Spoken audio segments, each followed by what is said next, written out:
एकदम झटपट असा आपला गावरान अंड्याची भाजी किंवा गावरान अंडा करी तयार आहे। खूप पटकन होते, कमी साहित्यात होते, अगदी 10 ते 15 मिनिटात होते। तर नक्की ट्राय करा।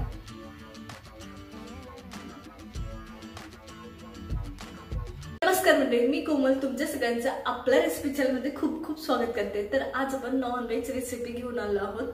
मला वाटतं आपल्या चॅनलवरची पहिली नॉन व्हेज रेसिपी असेल।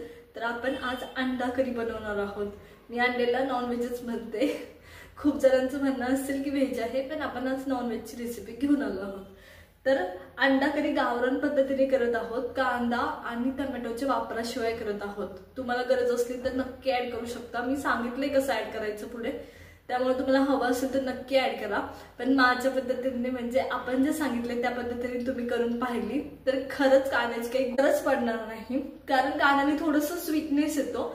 गावरान म्हटलं की जरा झणझणीत असते, जरा गावरानच चव असते त्याला, त्याच्यामुळे कांद्याचा वापर आपण इथं केलेला नाही। तर चला तर मग रेसिपीला सुरुवात करूया। रेसिपीसाठी अंडे मी ऑलरेडी आधी उकडून ठेवले, चला तर मग सुरू करूया। करी बनवण्यासाठी मी इथं तेल घेतलंय, गावरान अंडा करी बनवतोय। तर एक मोठा चमचा तेल घेतलंय, त्याच्यात थोडी जिरी टाकतोय। तेल व्यवस्थित माझं गरम आहे त्या टायमाला जिरी व्यवस्थित तरतरली, त्याच्यानंतर माझ्याकडं मी इथं खोबरं आणि लसूण व्यवस्थित वाटून घेतले, एकदम बारीक। थोडंसं ओबड-धोबड असेल तरी चालेल। तर इथं 70 ग्रॅम माझ्याकडे खोबरं होतं आणि एक 7 ते 8 लसणाच्या पाकळ्या होत्या, त्या व्यवस्थित वाटून घ्यायच्या।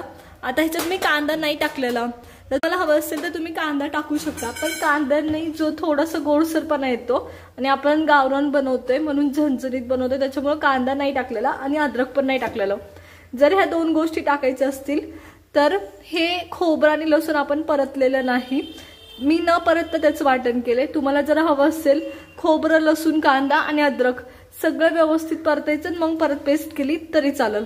तर आता तेल सुद्धा व्यवस्थित गरम आहे आपलं, तर आपण खोबरं पूर्ण ऍड करून घेऊया। खोबरं हलवत राहायचं, लगेच करपून जातं, त्याच्यामुळं तेल गरम असेल तर खोबरं करपतं जर बारीक तुम्ही भाजलं असेल। आणि त्याच्यानंतर इथं माझ्याकडे लाल तिखट, काळा मसाला आणि हळद होती, ते ऍड केले मी, कारण माझं तेल बरंच गरम होतं।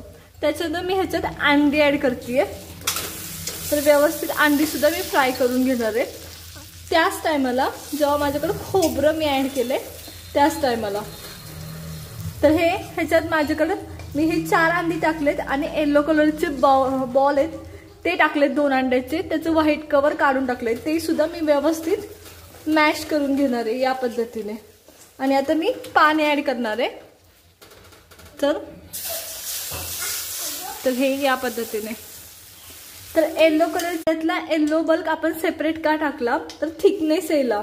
आता ही गोष्ट झाली तुमची भाजीचं प्रमाण कमी असेल तर हा येलो जो पल्क आहे किंवा जे येलो आहे अंड्यातलं ते इनफ होतं। जर भाजी थोड्या प्रमाणात असेल तर त्याला व्यवस्थित थिकनेस त्या येलो बल्कचा येतो। पण जर भाजी मोठ्या प्रमाणात असेल मग मात्र काय करायचं, तर मी इथं माझ्याकडे डाळवं होतं जे आपण चिवडा करण्यासाठी वापरतो, ते मी डाळवं व्यवस्थित वाटून घेतले।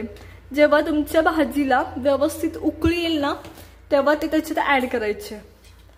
तर आता ह्याला आपण उकळी येऊ देणार आहोत। त्याच्यात मी चवीनुसार मीठ पण ऍड केलंय। तर मला सेपरेट डाळव्याची पेस्ट टाकायची गरज नाही, डाळव्याची पावडर टाकायची गरज नाही, कारण बराचसा थिकनेस त्या येलो बल्कने आलेला आहे।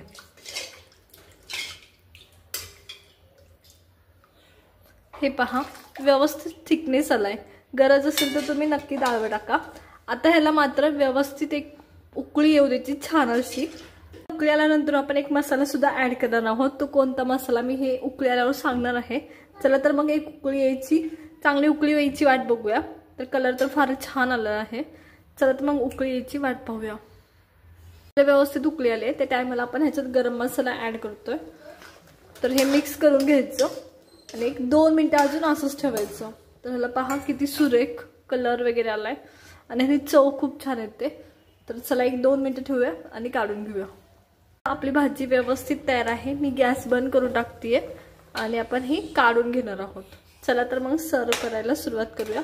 कलर पहा, टेक्स्चर पहा, थिकनेस पहा, असं बिलकुल वाटत नाही अंडे एकीकडं, पाणी एकीकडं, मसाला एकीकडं. तर हे व्यवस्थित असं मिक्स होतं जेव्हा तुम्ही ते येलो कलरचं बॉल्स ते अंड्यातले टाकता तेव्हा. तर हे त्याच्यामुळं खूप सुंदर होते, एकजीव होते. चला तर काढून घेऊया. आपण भाजी व्यवस्थित काढून घेणार आहोत. तर हे पहा,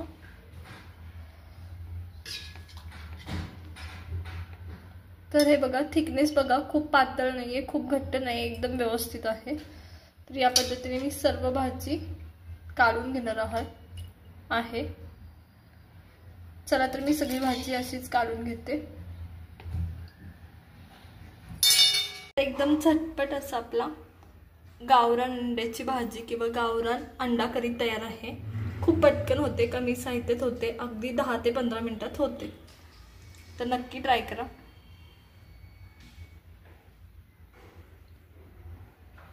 तुम्हाला आजची आपली झणझणीत गावरान अंडा करी कशी वाटली हे आम्हाला कमेंट करून नक्की सांगा. त्याचबरोबर जर रेसिपी आवडली असेल तर लाईक करा, शेअर करा आणि सबस्क्राईब करा. भेटूया नवीन रेसिपी सोबत. तोपर्यंत धन्यवाद.